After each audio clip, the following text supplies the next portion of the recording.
பஞ்சாபில் தாக்குதல் நடத்தப்பட்டதை அடுத்து தமிழக கபடி வீராங்கனைகள் சென்னை திரும்பியுள்ளனர். விவரங்களை செய்தியாளர் சந்தானத்திடம் கேட்கலாம். சந்தானம், தற்போது தாக்கப்பட்ட வீராங்கனைகள் சென்னை திரும்பியிருக்கின்றனர். அவர்கள் தரப்பில் என்ன சொல்லப்படுகிறது? அவர்கள் ஏதேனும் உடல்நலம் பாதிக்கப்பட்டிருக்கின்றனர்? தற்போதைய அவர்களுடைய கருத்து என்னவாக இருக்கிறது?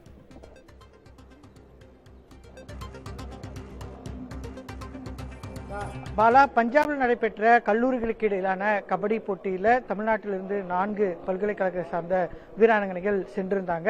அந்த போட்டியில் காலிறுதி போட்டியில் அன்னை தெரசா கல்லூரிகளுக்கும் நடைபெற்ற போட்டியின் போது ஏற்பட்ட பிரச்சனையின் காரணமாக தமிழக வீராங்கனைகள் மற்றும் பஞ்சாபில் இருந்த வீராங்கனைகளுக்கிடையே மோதல் என்பது ஏற்பட்டது. இதன் காரணமாக இந்த செய்தி மிகப்பெரிய எதிரொலி இருந்தது.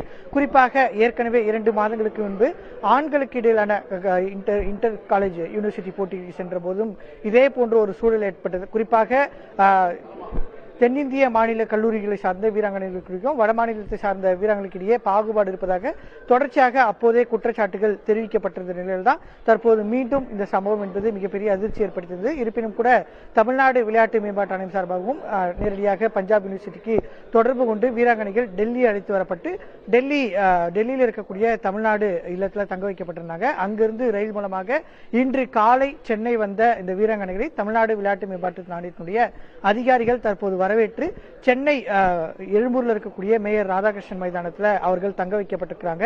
இன்னும் சற்று நேரத்தில் இங்கிருந்து நேரடியாக அவர்கள் தமிழ்நாடு விளையாட்டு மேம்பாட்டு ஆணையத்துடைய உறுப்பினர் செயலாளர் மேகநாத் ரெட்டி ஐஏஎஸ், அதே போன்று தமிழ்நாடு விளையாட்டுத்துறையினுடைய செயலாளர் அத்துல்ய மிஸ்ரா ஐஏஎஸ் ஆகிய இருவரையும் சந்தித்து அங்கு நடைபெற்ற விவகாரம் தொடர்பாக பேச இருக்கிறார்கள்.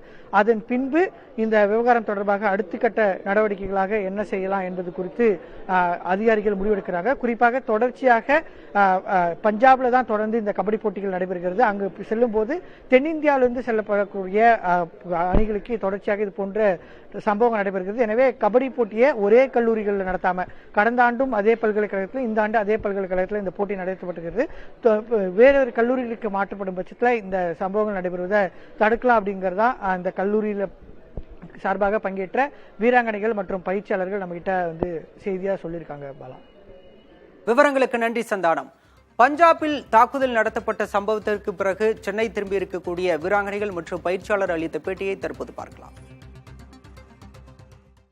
சார், அங்கே நடந்த இன்சிடென்ட் மேக்ஸிமம் எல்லாருக்குமே தெரியும் சார். அங்கேருந்து இப்போ சேஃப்டியாக இங்கே ரீச் ஆகிட்டோம். எங்களை பாதுகாப்பாக ரிசீவ் பண்ணுறதுக்காக நாங்கள் அருள்மிகு பழனியாண்டவர் மகளிர் கலைக்கல்லூரியை சேர்ந்த பிள்ளைங்களும் 5 ஸ்டூடெண்ட்ஸ் மதர் தெரசா விமென்ஸ் யூனிவர்சிட்டியில் இருக்கிறாங்க. அதனால பழனியாண்டவர் கோயிலிருந்து டெப்டி கமிஷனர் சார், அப்புறம் பழனியாண்டவர் கல்லூரி முதல்வர் அவர்கள் எல்லாரும் ரிசீவ் பண்ண வந்திருக்காங்க சார். பிளஸ் SDATயிலிருந்து டிஸ்ட்ரிக்ட் ஸ்போர்ட்ஸ் ஆஃபீஸர் எல்லா அஃபீஷியல்ஸும் ரொம்ப ப்ராப்பராக அங்கிருந்து ரிசீவ் பண்ணி இங்கே ராதாகிருஷ்ணன் ஸ்டேடியத்தில் ஸ்டே பண்ணியிருக்கோங்க சார். இப்போ சார், சவுத் ஜோன்ல இருந்து 60-70 யூனிவர்சிட்டிஸ் பார்ட்டிசிபேட் பண்ணி டாப் 4 டீம் மட்டும் பார்ட்டிசிபேட் பண்ணாங்க சார். சவுத் ஜோன்ல இருந்து செலக்ட் ஆயிருந்தாங்க. Alagappa university, Periyar university, Mother Teresa women's university, Bharathiar university. இதுல பாரதியார் வரலங்க சார். இதே மாதிரி 4 டீமும் ஆல் இண்டியா இன்டர் யூனிவர்சிட்டி பஞ்சாப்ல நடந்த டோர்னமெண்ட்டுக்கு மொத்தம் 16 டீம் பார்ட்டிசிபேட் பண்ணியிருந்தாங்க. இதுல நம்ம சவுத்ல இருந்து 3 university.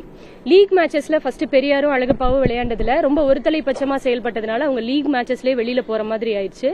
Mother Teresa women's university first league மேட்சஸ்ல ஓரளவு நல்ல லீடிங்ல பாயிண்ட்ஸ் இருந்ததுனால அவங்களால ஒன்னும் பண்ண முடியல. நம்ம குவார்டர் ஃபைனல்ஸ்க்கு செலக்ட் ஆனோம். குவார்டர் ஃபைனல்ஸ் மேட்ச் நல்லா 24ஆம் தேதி காலையில 10 மணிக்கு நடந்தது. இந்த டோர்னமெண்ட் கடைசி முடிய போற ஒரு 5 நிமிஷத்துல ஒரு நம்ம புள்ள அங்க ரைடு போயிருக்கும் போது அவங்க தாக்க முயற்சி பண்ணாங்க. நம்ம பொண்ணும் அந்த இடத்துல தற்காப்புக்காக செயல்பட போய் அவங்க டீம் மெம்பர்ஸ் எல்லாரும் சேர்ந்து நம்ம பொண்ணை தாக்குனதுனால அந்த இடத்துல ஒரு 5 நிமிஷம் ஒரு கைகலப்பாயிருச்சு. அப்புறம் உடனே எங்க யூனிவர்சிட்டி வைஸ் சான்சலர் பிளஸ் எங்க லோக்கல் மினிஸ்டர்ஸ், உணவுத்துறை அமைச்சர், அப்புறம் எங்க லோக்கல்ல இருக்கிற எல்லா அமைச்சர்களும் சேர்ந்து உடனே தகவலை டெபுட்டி சிஎம்க்கு கொண்டு போனாங்க. டெபுட்டி சிஎம் உடனடியா எங்களுக்கு, அதாவது ஒரு டிஎஸ்பி அங்க லோக்கல்ல கிட்டத்தட்ட ஒரு ரொம்ப பாதுகாப்பின்மையா நாங்க உட்கார்ந்து இருக்கும்போது டிஎஸ்பியும் எங்க பக்கத்துல உட்கார்ந்து இருக்கிறாரு லோக்கல் பஞ்சாப்ல.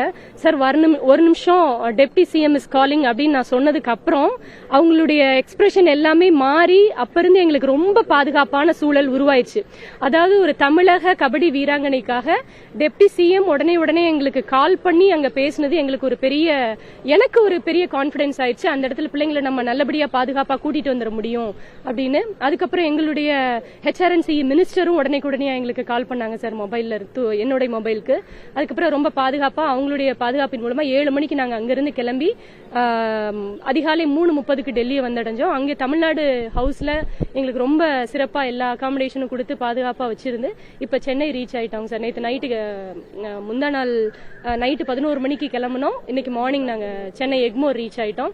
இங்கேயுமே SDATல இருந்து பிளஸ் எங்க காலேஜ்ல இருந்து எங்க யூனிவர்சிட்டியில இருந்து எங்க HRNC டிபார்ட்மெண்ட்ல இருந்து எல்லாரும் ரிசீவ் பண்ணி பிளஸ் இங்க SDATல இங்க இப்போ சேஃபா இருக்கோம் சார். எஜுகேஷன் எங்க ஹையர் எஜுகேஷன் மினிஸ்டர்ல இருந்து எல்லாருமே உடனே தகவலை டெப்டி சிஎம்க்கு எடுத்துட்டு போய் ரொம்ப ப்ராப்பரா எல்லாரும் ஹெல்ப் பண்ணதுனால இப்ப இவ்வளவு பாதுகாப்பா இப்ப உங்ககிட்ட நின்று நாங்க பேட்டி கொடுத்துட்டு இருக்கோம் சார். நன்றி.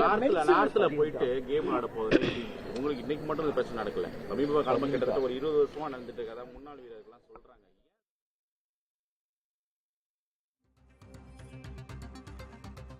கோச்சஸ்லாம் வந்து மறைச்சு விடுறதுக்கு தான் வந்தாங்க. அது வந்து அடிச்சுங்கிறத வந்து மாறிடுச்சு.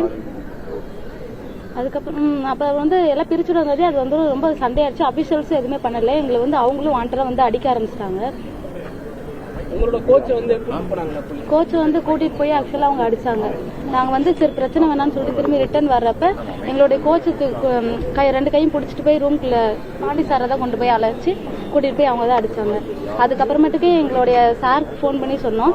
சார் வந்து எங்களோட மினிஸ்டருக்கு செல்வகுமார் சாருக்கு வந்து நாங்க சொன்னோம். அவங்க வந்து ஆக்சுவலா SMK கோச் அவங்க. அப்புறம் எங்க சார் வந்து மினிஸ்டருக்கு சக்கரபாணி மினிஸ்டருக்கு வந்து உணவுத்துறை அமைச்சருக்கு வந்து அவங்க கால் பண்ணி சொன்னாங்க இந்த மாதிரி ப்ராப்ளம் ஆகுன்னு. அவங்க வந்து டெப்டி சிஎம்க்கு வந்து கால் பண்ணி சொன்னாங்க. உடனே அதுக்கு உண்டான அந்த இஷ்யூ நடந்ததால உடனே அதுக்கு உண்டான எல்லா ரியாக்ஷனுமே அங்கே கரெக்டாக நடந்துச்சு. எங்கள் சார் வந்து ஸ்டேஷன் கூட்டிகிட்டு போயிட்டாங்க. ஸ்டேஷன் கூட்டிகிட்டு போயினா டெப்டி சிஎம் வந்து பேசினதால டக்குன்னு வந்தவங்க வந்து ரிலீவ் பண்ணிட்டாங்க. எங்களுக்கு வந்து கவர்மெண்ட் ரொம்ப சப்போர்ட்ஃபுல்லாக இருந்துச்சு. அங்கேருந்து நாங்கள் தமிழ்நாட்டுக்கு ரிட்டர்ன் போனால் போதுன்னு இருந்தோம். எங்களுக்கு ரொம்பவே சேஃப்டியாக அங்கேருந்து அமுச்சு விட்டாங்க. ஃபுட்டில் இருந்து எல்லாமே அகாமடேஷன்ல இருந்து எங்களுக்கு ரொம்பவும் ஹெல்ப்ஃபுல்லா இருந்தாங்க. கவர்மெண்ட்க்கு ரொம்ப தேங்க்யூ. இப்போ எப்படி இருக்கு நீங்க இல்ல எதுவுமே இல்ல அவங்க வந்து லெட்டர் எழுதி கொடுக்க சொன்னாங்க. அதுக்கட்டுமே வந்து பேசிட்டாங்க. டெப்டி சிஎம் வந்து அவங்கள்ட்ட பேசிட்டாங்க. எல்லாமே வந்து ரொம்ப கேர்ஃபுல்லா பாத்துட்டாங்க. நார்த் சைடுமே சரி டெப்டி சிஎம் பேசின உடனே எல்லாமே வந்து ரொம்ப இதா நடந்துச்சு. சேஃப்டியா வந்து ரொம்ப கண்டிப்பா அனுப்பிச்சிட்டாங்க. பஞ்சாப் சென்ற தமிழக வீராங்கனைகள் தாக்குதல் சம்பவத்திற்கு பிறகு பத்திரமாக ஊர் திரும்பினர். துணை முதலமைச்சரின் தலையீட்டால் தான் நாங்கள் பத்திரமாக ஊர் திரும்பியிருப்பதாக அவர்கள் அளித்த பேட்டியை பார்த்தோம். விவரங்களை பின்னர் வரும் செய்தி தொகுப்பில் பார்க்கலாம்.